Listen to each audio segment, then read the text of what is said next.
everybody, welcome to our pushes and pulls class. This video is going to be a little bit of pre-work for you guys so that as we get started on April 1st, we're all kind of be on the same page and ready to dive in and go. So this might be new for some of you, it might be refresher for others, or it might be something you already have. And if you do, that's awesome. So what we're going to be doing is we're going to be initializing the work that we're going to be using with the cone in this class. We're going to be using the cone to work on both pushes and pulls. It'll make sense when we get into class. But we're going to want to be teaching the dog the behavior of offering multiple wraps, okay? And when I say offering multiple wraps, what I mean by that is that the dog is willing to go out and around the cone and then bend between me and the cone to wrap it again at the same direction, okay? And a lot of people, when they have started teaching the cone, they work on just using it as something to send the dog out and around, so then the dog only knows to interact with the cone because the handler has prompted them to. Or we have worked on them offering going around and just kind of making a 180 around it, okay, just kind of as just a basic wrap. And not getting these multiples.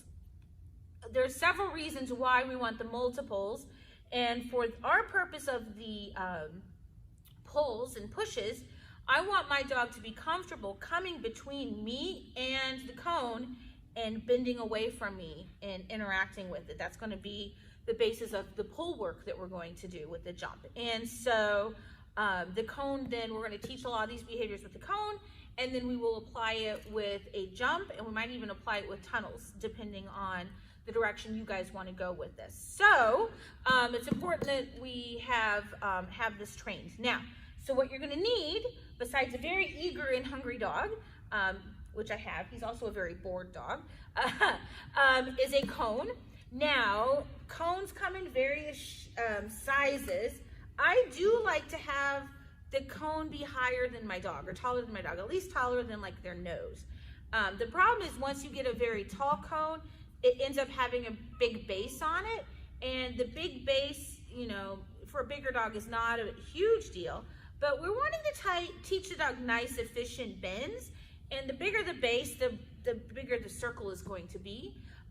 So if you don't have a cone that's taller than your dog, or it has a bigger base than you want, then what you can do is take maybe a smaller cone and just put like a weave pole in it, okay? That extends the height of the cone without broadening the base of it at all. So, hi buddy, down. Good boy. So like for my border collies, I will use something like this. For Arrow, okay, Arrow, come here.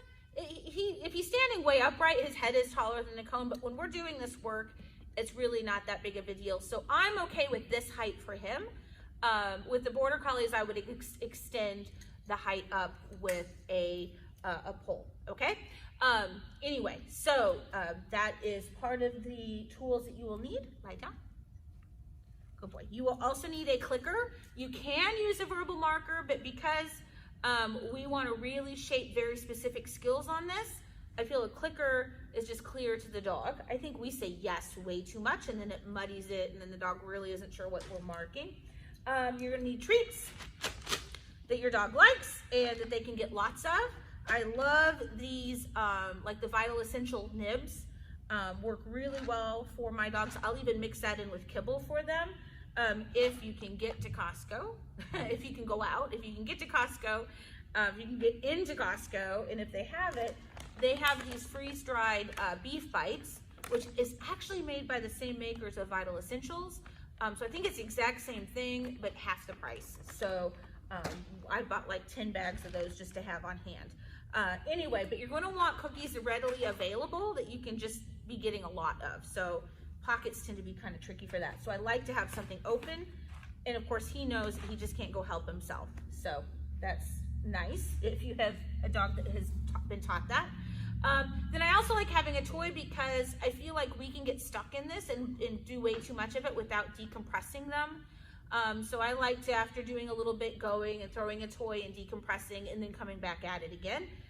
if that's something that is beneficial for your dog. Okay, so getting started, and I already lost my clicker.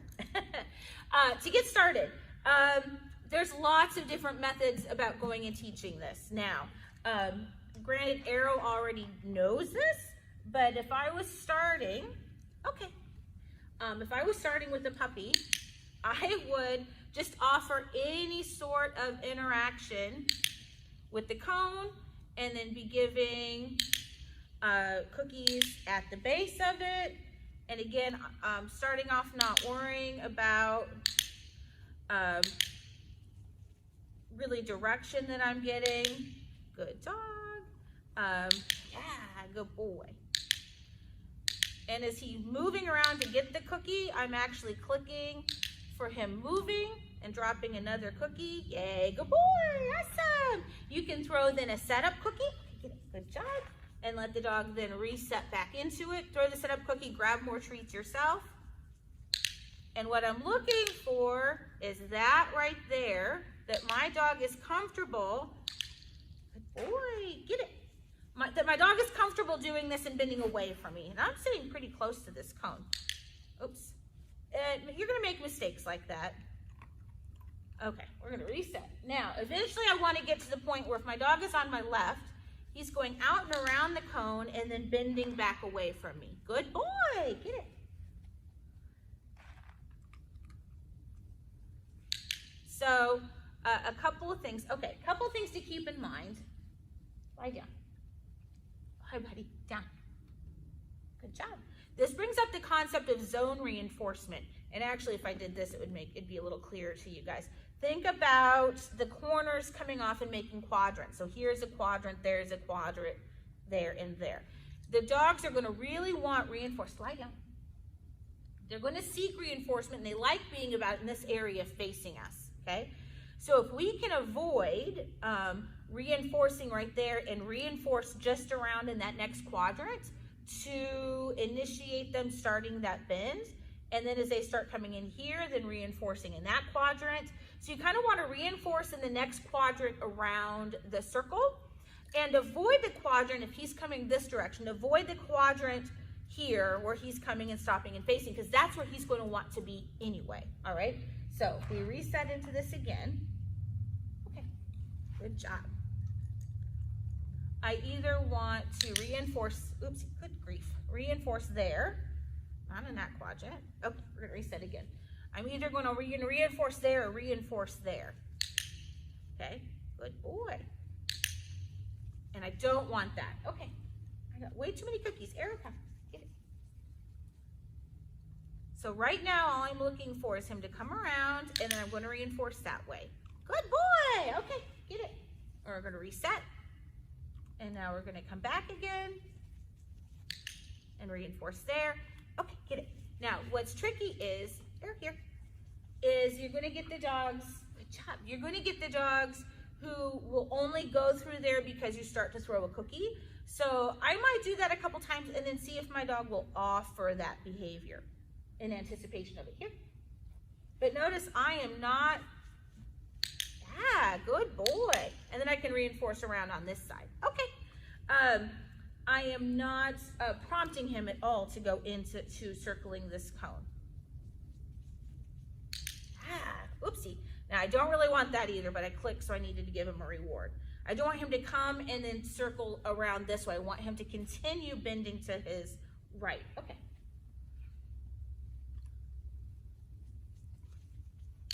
Yeah, good boy. So you might even find that switching what hand has the clicker, okay, and what hand has the cookies. So here I can reinforce over there a little more easily if the cookies are in this hand. Okay, good boy. If he gets stuck, I'm just going to reset him.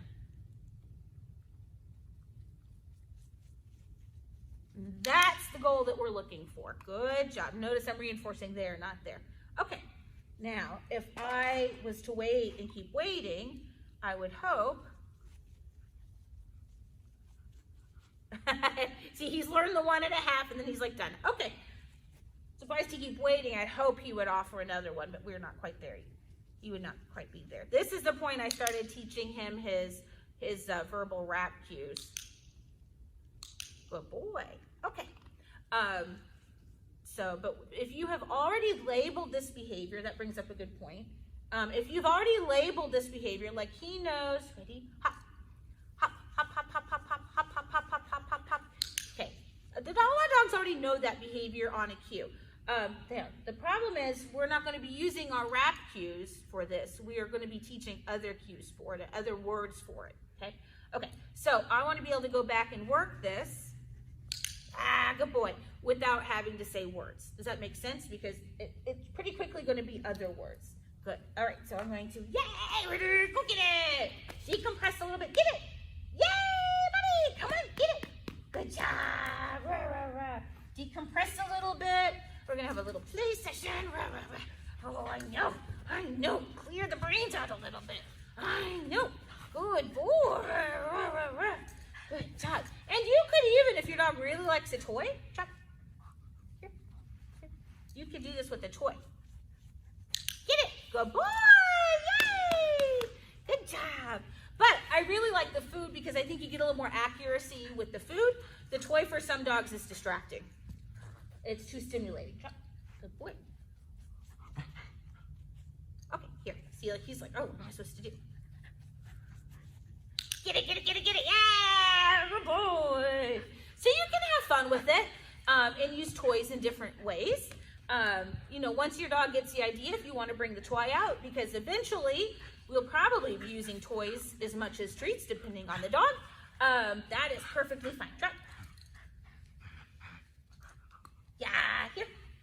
Good boy. Get it. Good job. All right. Okay. Then, good job. You will want to, in a separate session, or at least wait till they've gotten some time to kind of, soak in that one direction. Then you'll want to start going the other way. So you're practicing the dog being comfortable doing both ways. Here. So then I would start on this side. And, same thing, right? Just working. Okay. Just working, my dog offering that behavior both ways. Good job. It doesn't have to be fast. I kind of freaked out when Arrow was a puppy, okay, because he wasn't super fast about offering a lot of these things. I'm like, speed is not an issue. So here, it's just, we're doing sitting and thoughtful exercises, not, this is not stimulating in and of itself for the dog. So, that's perfectly fine. Good boy. Yay. That was awesome. What a good boy. And don't forget to inject some emotional reward. Here. Good boy. One more. Yeah, I get it. Good job. All right. You guys, please feel free to upload video. Particularly if you're getting stuck at any point on this, I'm happy to help you. The thing is, no lures, no prompting, no guiding the dog into it. We're looking for the dog to offer the behavior. That is so important to make sure that they actually know what they're doing, right? And they're not doing it because they're following our motion or following our cues. The reason why is when we start attaching verbals to these things, we want our verbals to be the primary cueing system and not a secondary one. So we have our verbal cues, body cues, and motion cues. When it comes to these skills, we really want the verbal to be the primary and not the secondary cues. Okay, which is unusual in agility, right? So we really want to make sure as we're doing these that we're working the behavior and then we're attaching the cue later on, and then we're applying that cue with the jumps and the tunnels and whatnot. So that's one of the reasons we're going to spend a little bit of time making sure we're all on the same page with the cone. Okay, let me know if you have questions. Please feel free to upload some video or contact me if you're having any issues. Okay, have fun with it.